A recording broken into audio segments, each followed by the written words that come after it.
Olivia Preston had never wanted to throw her laptop at someone's head more than she did at Marcus Novak's right now. But the mahogany conference table at Romano and Associates Publishing House was probably worth more than her annual salary. "That's the most ridiculous marketing strategy I've ever heard," Marcus said, leaning back in his chair with that infuriating expression he always wore when he was about to demolish her ideas. "We're publishing literary fiction, not teen romance novels." Olivia's fingers tightened around her pen. "And that's exactly why our sales have been declining for 3 quarters straight. We need to reach younger audiences, expand our demographic. But I wouldn't expect you to understand innovation when you're still suggesting we advertise in print newspapers." Marcus's jaw tightened. At 32, he was the senior acquisitions editor, while Olivia, at 28, had clawed her way up to marketing director in just 4 years. They'd been at each other's throats since her first day, when he dismissed her entire presentation as surface-level thinking from someone who clearly doesn't understand literature. "Print media still reaches our core demographic," Marcus shot back.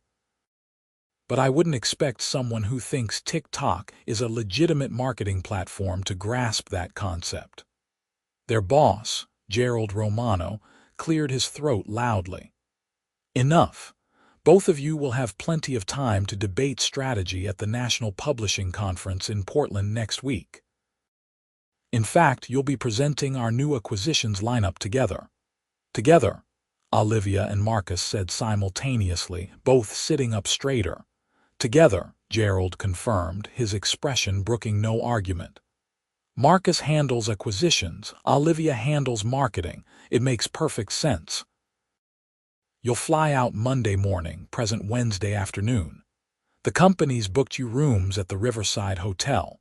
Consider it a team-building exercise." Olivia wanted to argue, but Gerald's tone made it clear the decision was final. She glanced at Marcus, who looked equally horrified. At least they agreed on something. The week leading up to the conference felt like preparing for battle. Marcus sent her curt emails with bullet points about the books they'd be presenting. Olivia responded with equally terse messages about marketing angles. They managed to avoid speaking in person entirely, communicating through their assistants when email wasn't sufficient. Monday morning arrived with heavy clouds and a weather forecast that made Olivia uneasy. She'd checked 3 times, and every report mentioned a major storm system moving through the Pacific Northwest. Still, she packed her best professional outfits, determined to make this presentation flawless despite having to work with Marcus Novak. At the airport, she spotted him immediately. He stood near their gate, tall and broad-shouldered in a charcoal suit that probably cost more than her rent. His dark hair was perfectly styled, and even from a distance, she could see the sharp line of his jaw. She'd never denied that Marcus was attractive. She just couldn't stand him. He noticed her approaching and gave a slight nod. "Flight's on time so far." "I checked," she said, settling into a seat 2 away from him. She wasn't going to sit right next to him if she didn't have to. Marcus raised an eyebrow but said nothing, pulling out his phone. They sat in silence until boarding, which suited Olivia perfectly. She had her tablet loaded with presentation notes and planned to spend the flight refining their pitch. Except, when they boarded, she discovered Gerald had booked them seats together.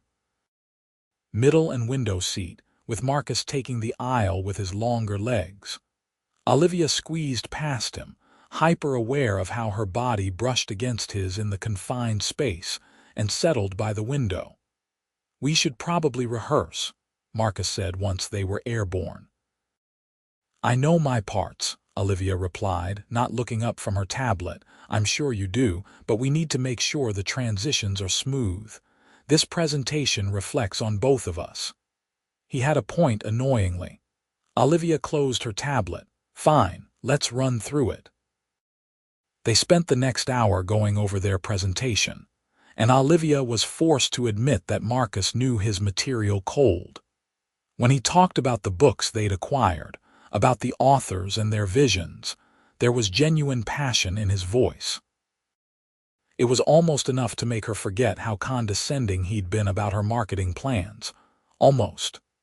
"Your transition into the marketing segment is too abrupt," she said. "You need to bridge it better." Something like, "And now Olivia will share how we're bringing these incredible stories to readers." Marcus's lips pressed into a thin line. That sounds like something from a daytime talk show. It sounds professional and polished, unlike, "Here's the marketing stuff." "I wasn't going to say that. You said exactly that in the draft you sent me." They argued for another 20 minutes before reaching a compromise that neither was happy with, which seemed to be the theme of their working relationship. By the time they landed in Portland, dark clouds had rolled in, and rain was starting to fall. The Riverside Hotel was beautiful, all modern architecture and floor-to-ceiling windows overlooking the Willamette River. Olivia checked in and discovered another surprise. Their rooms were adjoining suites on the 10th floor. "This is Gerald's idea of a joke," she muttered, unlocking her door. Marcus was opening his own door across the hall. "At least we don't have to meet in the lobby to go over materials." "We're done going over materials. I'll see you at the welcome reception tonight." She shut her door firmly and took a deep breath. 3 days. She could survive 3 days of Marcus Novak. The welcome reception was held in the hotel's grand ballroom, filled with publishers, editors, agents, and authors from across the country. Olivia wore a deep green dress that brought out her eyes and made her feel confident and professional. She was networking with an editor from a Boston house when she spotted Marcus across the room. He'd changed into a different suit, this one navy blue, and he was talking to a group of people with that easy confidence he always seemed to have. A woman in red was standing close to him, laughing at something he'd said, and Olivia felt an unexpected twist in her stomach. Not jealousy. Definitely not jealousy. Probably just hunger. She hadn't eaten since the airplane pretzels. She made her way to the appetizer table and was debating between crab cakes and spring rolls when Marcus appeared beside her. "The crab cakes are better," he said. "I didn't ask for your opinion. Just trying to be helpful." He selected a spring roll for himself, which made Olivia immediately reach for the crab cakes out of spite. They were delicious, and she hated that he was right. "There are some people from Thornton Press here," Marcus said. "We should probably network together, show a unified front." "Since when do you care about unified fronts?" "Since Gerald made it clear our jobs might depend on this conference going well. Publishing isn't what it used to be, Olivia. We need to prove Romano and Associates is adapting." She looked at him, surprised by the serious tone. "Are we in trouble?" "The company, I mean." Marcus hesitated. "Gerald's been taking meetings with potential investors. He hasn't said anything officially, but I think we might be looking at restructuring if we don't turn things around." A cold feeling settled in Olivia's stomach. "And you're just mentioning this now?" "I wasn't certain until last week.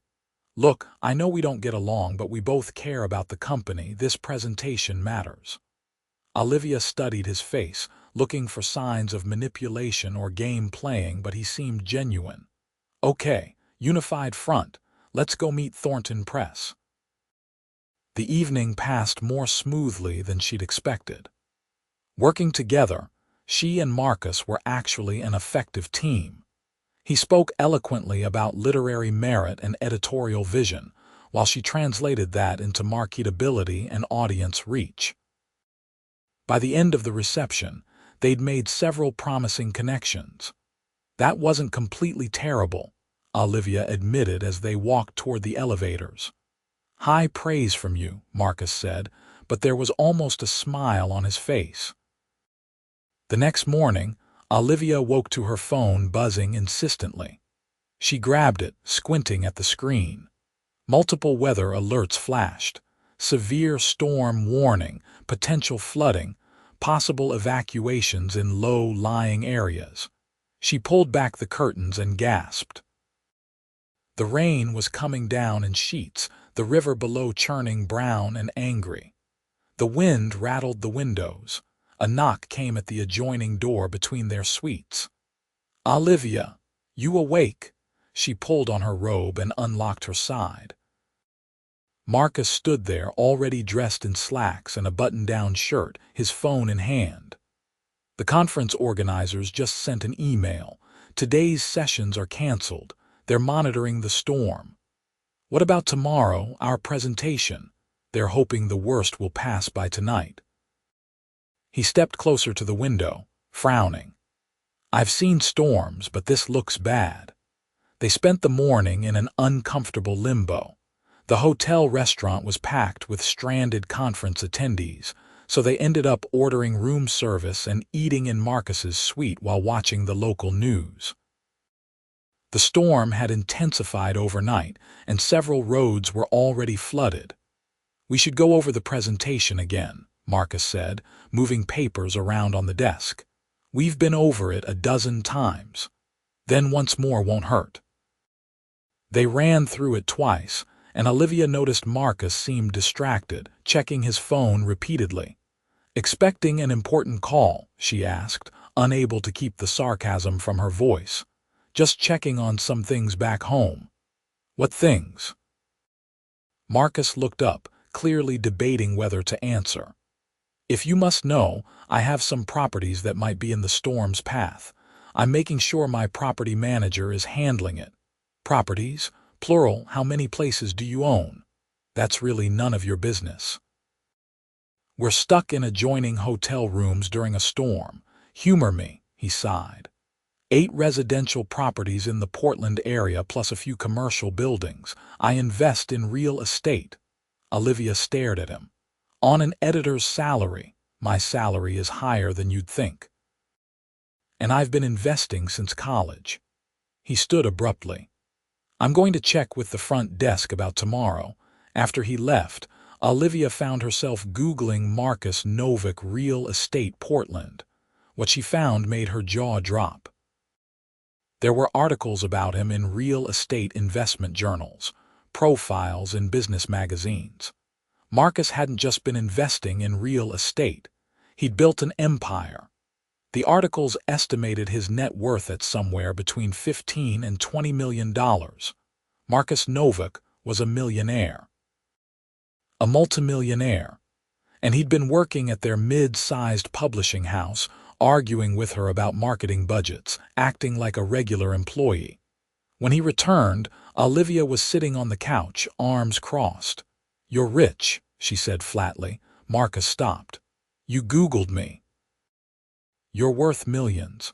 Why the hell are you working at Romano and Associates?" He closed the door behind him. "Because I love publishing. The real estate is just business. Books are what I care about." "That's insane. You could buy the whole company if you wanted." "Actually, I'm considering it." Olivia's eyes widened. "What?" Marcus ran a hand through his hair. "Gerald's looking for investors. I've been thinking about making an offer. But that's confidential, Olivia. You can't tell anyone." "You should have disclosed this. There's a conflict of interest." "There's no conflict. I work just as hard as anyone else. I earn my position based on merit, not money." He moved closer, his eyes intense. "And for the record, I didn't want anyone at the office to know because I didn't want to be treated differently. I wanted to be judged on my work." "That's why you're always so impossible," Olivia said slowly. "You're not worried about getting fired. You don't need the job." "I need it more than you know," Marcus said quietly. "Just for different reasons." Before Olivia could respond, the lights flickered. Once, twice, then died completely. Emergency lighting kicked in, casting everything in a dim glow. "That's not good," Marcus muttered. His phone buzzed and he checked it. "Hotel-wide alert. Power's out indefinitely. They're asking everyone to stay in their rooms. The storm's getting worse. They spent the afternoon in an increasingly strange intimacy. With nothing else to do and nowhere to go, they actually started talking. Marcus told her about growing up poor in Seattle, about his single mother working 3 jobs, about discovering books at the public library and falling in love with stories. "That's why I'm so particular about what we publish," he said. They were sitting on opposite ends of the couch, the gray storm light filtering through the windows. "Books saved me when I was a kid. I want to make sure we're putting out work that matters. And that's why I push for broader marketing," Olivia countered. "Because those kids who need books, they're not reading print newspapers. They're online. We have to reach them where they are." Marcus looked at her for a long moment. "I never thought about it that way. Because you're too busy being condescending to actually listen." "I'm condescending." He sat up straighter. "You're the one who acts like I'm some out-of-touch dinosaur. You suggested we advertise in newspapers. Because our primary demographic is 45 and older." They were shouting now, faces inches apart, and suddenly, Olivia realized she wasn't angry anymore. She was feeling something else entirely, something that made her heart race and her skin feel too warm. Marcus seemed to realize it at the same moment. His eyes dropped to her lips, and the air between them crackled with tension that had nothing to do with the storm. "Olivia," he said, his voice rough. She didn't let herself think. She closed the distance between them and kissed him. Marcus made a sound of surprise, then his hands came up to cup her face, and he was kissing her back with an intensity that made her dizzy. She gripped his shirt, pulling him closer, and he responded by wrapping an arm around her waist. They broke apart, both breathing hard. "That was," Marcus started. "A mistake," Olivia finished, standing up quickly. "That was a mistake." "Was it?" "Yes, we hate each other, we argue constantly. This is just proximity and stress and the storm." Marcus stood too, moving toward her. "I don't hate you, Olivia. You've dismissed every idea I've had since I started at the company. Because you made me nervous," he said. "You walked in on your first day, confident and brilliant and beautiful, and you looked at me like you expected me to be an adversary. So I became one." Olivia's heart was hammering. "That doesn't make any sense. None of this makes sense. But I haven't been able to stop thinking about you for 4 years. I've argued with you because at least it meant you were paying attention to me." She wanted to tell him he was wrong, that this was ridiculous, but she couldn't. Because somewhere deep down, she'd known. All the heated arguments, the way she found excuses to storm into his office, the way her pulse quickened every time they fought. It had never been just anger. "I don't like you," she said weakly. Marcus stepped closer. "You don't like me, or you don't like that you're attracted to me. Both." "Neither, I don't know." She pressed her hands to her face. "This is a terrible idea. Probably the worst," he agreed.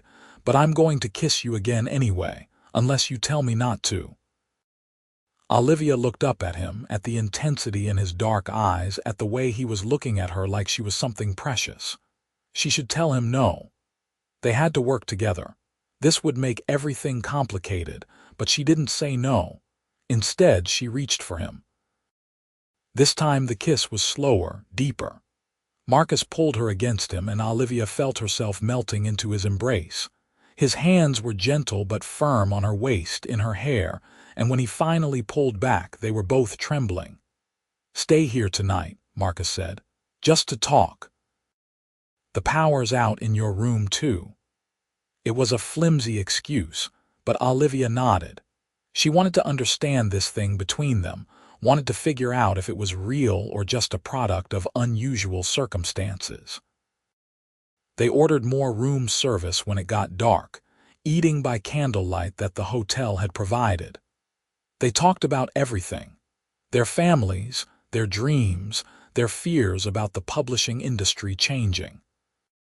Marcus told her about the first building he'd bought, a rundown duplex he'd renovated himself. "I wanted security," he said. "I never wanted to be that scared kid again, wondering if we'd make rent." Olivia told him about growing up in a small town in Oregon, being the first in her family to go to college, feeling like she had to prove herself constantly. "That's why you're so defensive," Marcus said. "You think everyone's questioning whether you belong, aren't they?" "I never questioned your talent, Olivia, just your methods, and maybe I was wrong about those too." As the night wore on, they drifted closer together on the couch. Eventually, Olivia found herself curled against Marcus's side, his arm around her shoulders, feeling safer and more comfortable than she had in years. "This is crazy," she murmured. "Completely insane," Marcus agreed, pressing a kiss to the top of her head. She woke up the next morning still on the couch, wrapped in Marcus's arms. Sunlight was streaming through the windows. The storm had passed. Olivia sat up carefully, trying not to wake him, and looked outside. The river was still high, but the rain had stopped. Her phone showed dozens of messages. She scrolled through them, then felt her stomach drop. "Marcus," she shook his shoulder. "Marcus, wake up," he stirred, opening his eyes. For a moment he smiled at her with such warmth that her heart ached. Then he saw her expression. "What's wrong?" "The conference is canceled. The hotel's been damaged and they're evacuating everyone. We need to pack." They scrambled to get ready, and Olivia tried not to think about what had happened between them. In the chaos of packing and checking out, there wasn't time to discuss it. They ended up on a shuttle bus to the airport with dozens of other conference attendees, sitting separately because the bus was so crowded. At the airport, they discovered their flights were overbooked with people trying to leave Portland. After 2 hours of waiting, they finally got on a flight, but again, they weren't seated together. By the time they landed back home that evening, exhausted and disheveled, Olivia felt like the previous night had been a dream. Had she really kissed Marcus Novak?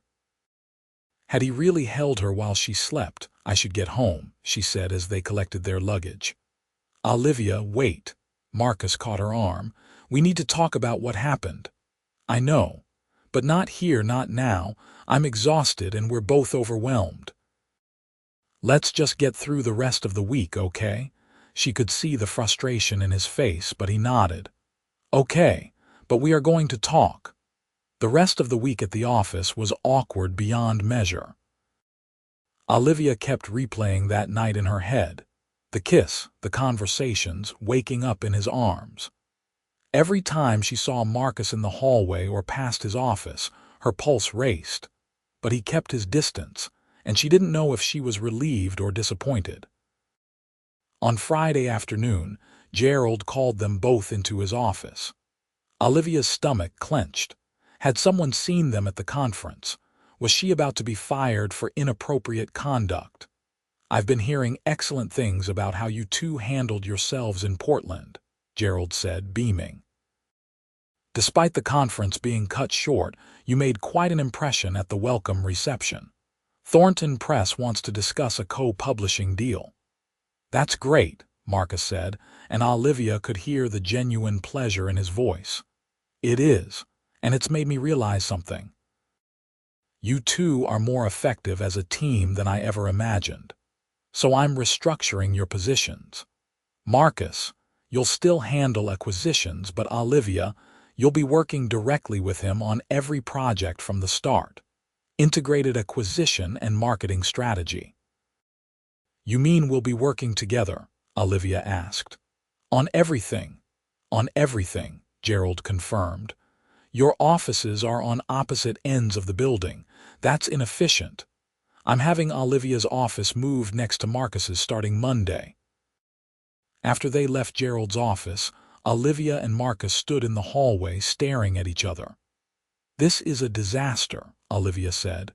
"Or it's perfect," Marcus countered. "Olivia, I meant what I said in Portland. I haven't stopped thinking about you, and now we'll be working together every day." Maybe it's fate, or a nightmare. Have dinner with me tonight, Marcus said. A real dinner, not room service during a storm. Let me take you somewhere nice and let's figure this out. Olivia knew she should say no. But she'd been thinking about him constantly all week, remembering how it felt to kiss him, to talk to him without the walls they'd built between them. Okay, she said, but somewhere we won't run into anyone from work. Marcus picked her up at 7, and Olivia barely recognized him in jeans and a casual button-down. She'd dressed in a simple blue sundress, and the way his eyes lit up when he saw her made her blush. He took her to a small Italian restaurant in a neighborhood she'd never visited, intimate and quiet.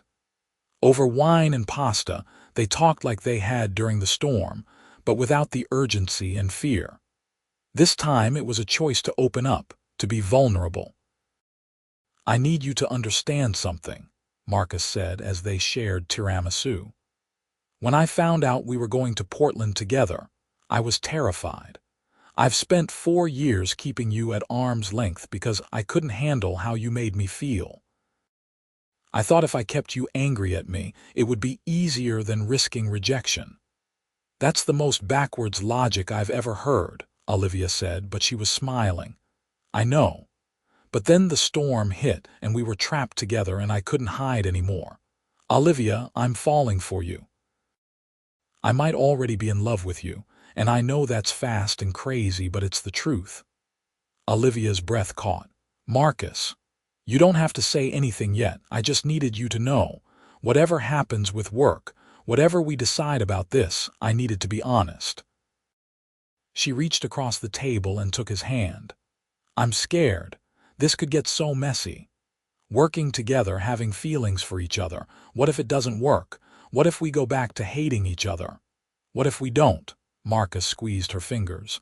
What if we're incredible together? We already know we can argue and challenge each other. Imagine what we could do if we're actually on the same side. I need time, Olivia said. Not to decide if I have feelings for you. I think I've had feelings for you longer than I want to admit, but to figure out how this can work. Take all the time you need, Marcus said. I'm not going anywhere. Over the next few weeks, they fell into a new rhythm. Working together closely meant they couldn't avoid each other, but something had shifted. They still argued, but now it felt different, productive. Like they were pushing each other to be better rather than just trying to win. And there were moments, small ones, that made Olivia's heart race. Marcus bringing her coffee in the morning, exactly how she liked it. His hand on the small of her back as they walked into a meeting. The way he looked at her when he thought she wasn't paying attention. One evening, working late on a new acquisition, Marcus set down his pen and looked at her across the conference table in his office. This isn't working, he said. Olivia's heart sank. What do you mean? This pretending to just be colleagues. Olivia, I go home every night thinking about you. I wake up excited to come to work because I know I'll see you. I catch myself staring at you during meetings like an idiot. I can't focus on anything except how much I want to kiss you again. She should be professional. She should suggest they keep things strictly business. Instead, she heard herself say, "Then why don't you?" Marcus was around the table in seconds, pulling her up from her chair. This kiss was different from the ones in Portland. This was a promise, a beginning. Olivia wrapped her arms around his neck and everything else fell away. When they finally broke apart, both breathless, Marcus rested his forehead against hers. Be with me, he said. Really be with me. I know it's complicated, but we can make it work. Yes, Olivia whispered. Yes, okay, yes. They decided to keep the relationship quiet at work, at least at first. It wasn't against company policy. They both held senior positions, but they wanted to establish themselves as a professional team before adding the personal element into the mix. Dating Marcus was nothing like Olivia had imagined. He was thoughtful and romantic, planning elaborate dates, but also content to spend quiet evenings at her apartment watching movies. He listened when she talked about her day, challenged her ideas but respected her opinions and made her laugh in ways she hadn't expected. "You're funny," she said one night, curled up on his couch after dinner. "I never knew you were funny." "You never gave me a chance to be," Marcus said, playing with her hair. "You were too busy planning my demise." "I never planned your demise. You definitely did. I saw the look in your eyes during budget meetings." She laughed, swatting his chest. "Okay, maybe a little." 3 months into their relationship, Marcus invited her to see one of his properties, a beautiful old Victorian he was renovating in northwest Portland. "I've been working on this one for 2 years," he said, leading her through rooms with high ceilings and original hardwood floors. "It's almost finished. It's beautiful," Olivia said, imagining the house fully restored. "I was thinking," Marcus said, and she heard nervousness in his voice, "maybe when it's done you might want to live here, with me." Olivia turned to stare at him. "You're asking me to move in with you?" "Eventually. Not right now, but soon. I know it's fast, but Olivia, I'm sure about you. I've never been more sure of anything." She kissed him instead of answering, pouring all her feelings into it. When they broke apart, she said, "Ask me again when the renovation's done." "That's not a no," Marcus said, grinning. "It's definitely not a no." At work, their partnership was transforming Romano and Associates. The integrated approach was working better than anyone had expected. They acquired a debut novel that Olivia marketed brilliantly, and it ended up on the bestseller list. Publishers Weekly ran an article about their innovative strategy. Gerald pulled them into his office one Friday afternoon with a serious expression that made Olivia nervous. "I've made a decision about the company's future," he said. "I've been approached by several potential investors, but there's one offer that stands out. Marcus, I understand you've been considering making a bid." Olivia looked at Marcus in surprise. She'd almost forgotten about his plans to buy the company. "I have," Marcus said carefully, "though my circumstances have changed since we first discussed it." "I'd like to accept your offer," Gerald said, "but with conditions. I want you and Olivia to run the company together. Co-presidents. I'll stay on as a consultant, but this would be your show." "Both of us?" Olivia asked, stunned. "You're a team," Gerald said, "the best one I've ever seen. You balance each other, push each other, bring out the best in each other. If Romano and Associates is going to survive in this market, it needs both of you at the helm." Olivia looked at Marcus, who was watching her with an expression she couldn't quite read. "Can we have some time to discuss it?" Marcus asked. "Take the weekend," Gerald said. "Let me know Monday." They went to Marcus's current apartment, a sleek modern space overlooking the city, and sat on the balcony watching the sunset. "This is huge," Olivia said. "Running the company together." "It is," Marcus agreed, "but there's something we need to address first. We can't keep our relationship quiet if we're going to be co-presidents. There would need to be full disclosure." "I know. And people will talk. They'll say you got the position because of me, because we're together." Olivia bristled. "Let them try. I've earned every achievement in my career." "I know you have. But I need you to be sure this is what you want. The company, the partnership, all of it. I won't let my money or my position compromise your professional reputation." She turned to look at him fully. "Is that what you've been worried about? That you'd somehow diminish me?" "Haven't you thought about it?" "Not once," Olivia said firmly. "Marcus, I know my worth. I know what I bring to the table, and I know that together we're better than we are apart. That's true professionally and personally." Marcus pulled her close, kissing her temple. "Then let's do it. Let's buy a publishing house and change the industry." Monday morning, they walked into Gerald's office together and accepted the offer. By the end of the week, the paperwork was in motion. They also formally disclosed their relationship to HR and the board, which led to exactly the speculation Olivia had expected. But she held her head high, and Marcus stood beside her, making it clear that they were equal partners in every sense. Over the next few months, as the sale finalized, they proved themselves over and over. They acquired daring new voices, expanded the marketing reach, and increased profits for the first time in 3 years. The Victorian house was finished in early spring, and Marcus asked again.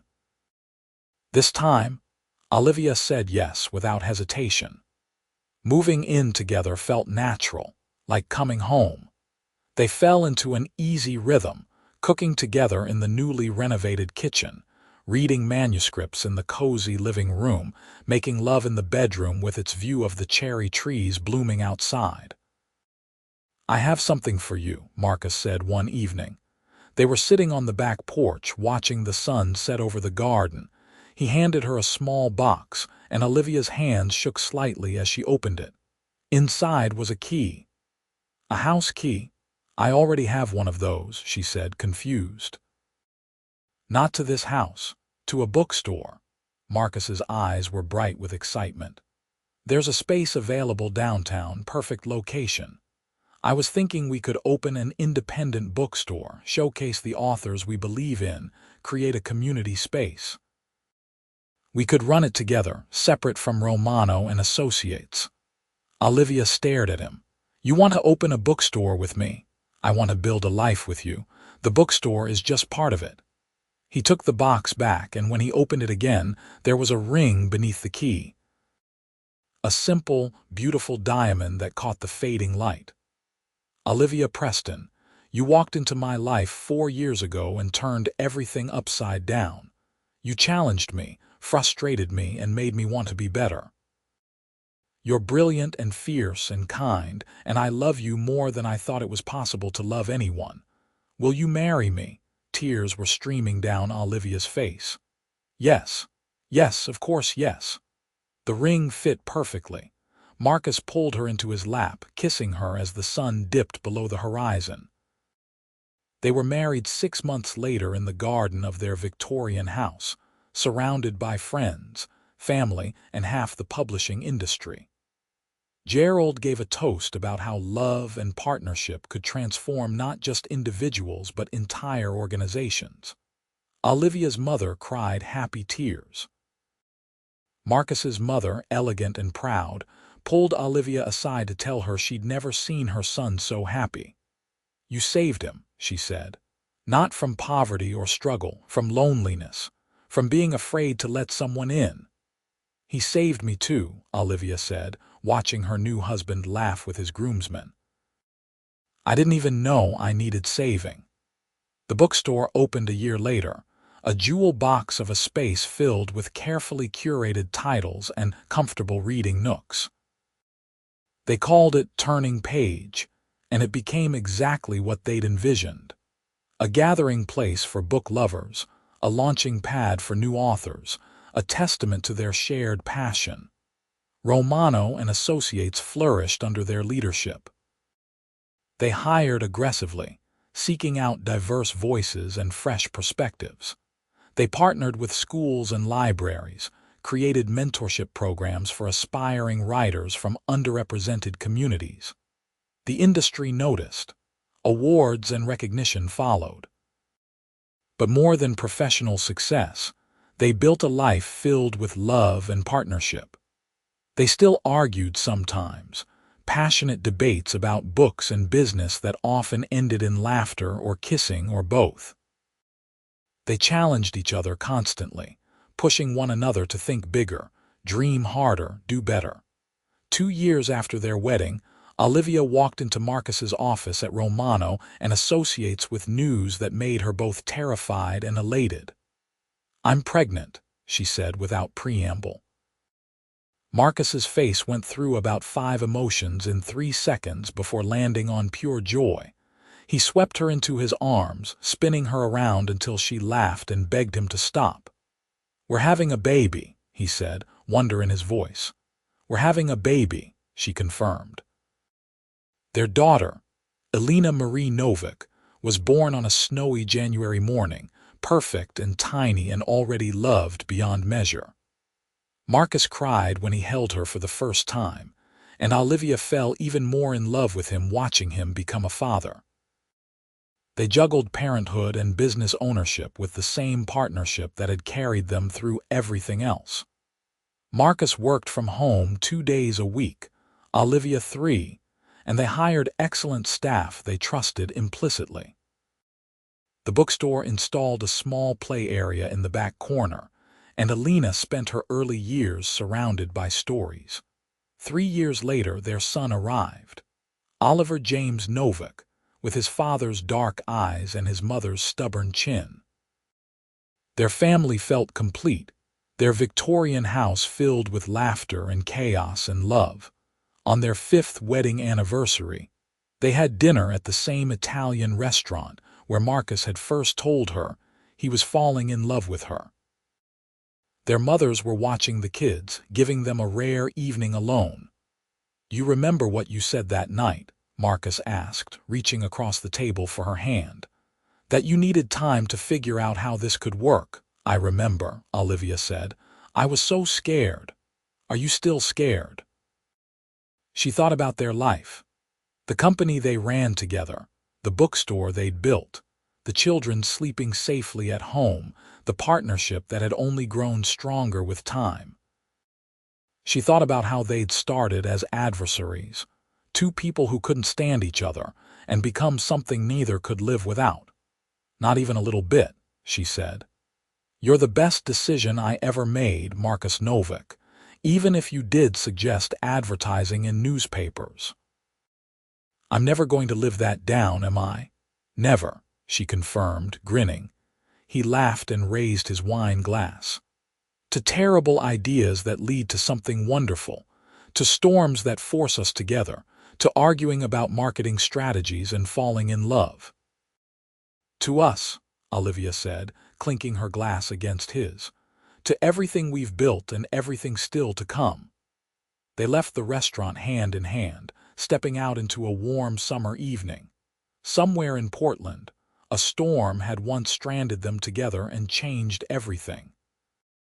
But now, walking home through the city they loved, to the house they'd made a home, to the children who were their greatest adventure, Olivia knew that every argument, every clash, every moment of frustration had been leading them here, to partnership, to love, to a life more beautiful than anything she could have imagined. That day, she first walked into Romano and Associates and locked eyes with the man who would become her everything.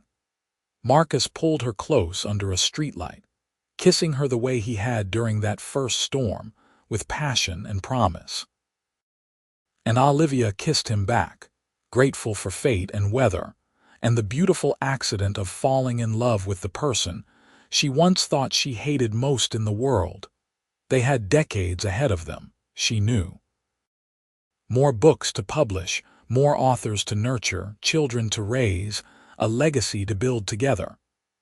There would be challenges and setbacks, arguments and obstacles. But they would face all of it the same way they'd faced everything since that conference in Portland. Together, as partners, as lovers, as 2 halves of one incredible whole. And that, Olivia thought as they walked home through the warm summer night, was the greatest story of all.